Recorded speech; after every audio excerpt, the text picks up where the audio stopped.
January 14th, 2025, Tuesday of the first week in Ordinary Time. A reading from the letter to the Hebrews. It was not to angels that God subjected the world to come, of which we are speaking. Instead, someone has testified somewhere, "What is man that you are mindful of him, or the Son of Man that you care for him? You made him for a little while lower than the angels. You crowned him with glory and honor, subjecting all things under his feet."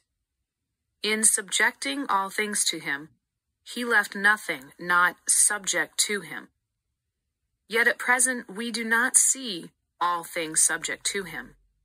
But we do see Jesus crowned with glory and honor, because he suffered death. He who, for a little while, was made lower than the angels, that by the grace of God he might taste death for everyone.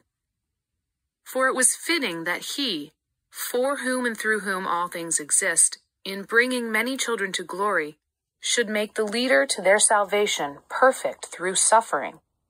He who consecrates and those who are being consecrated all have one origin.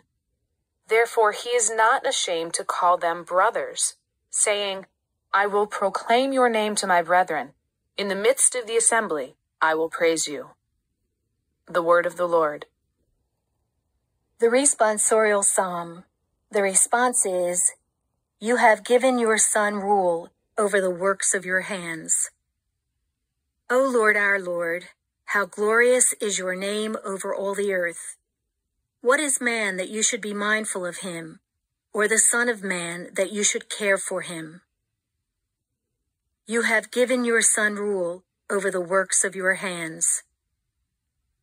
You have made him little less than the angels, and crowned him with glory and honor. You have given him rule over the works of your hands, putting all things under his feet. You have given your Son rule over the works of your hands.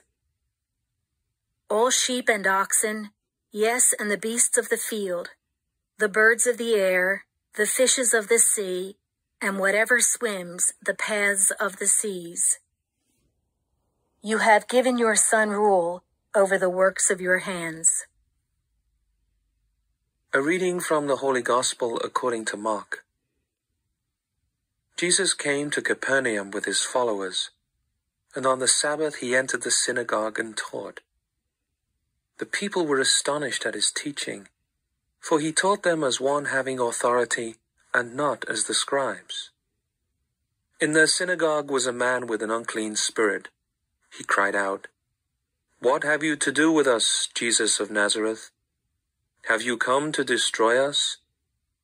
I know who you are, the Holy One of God."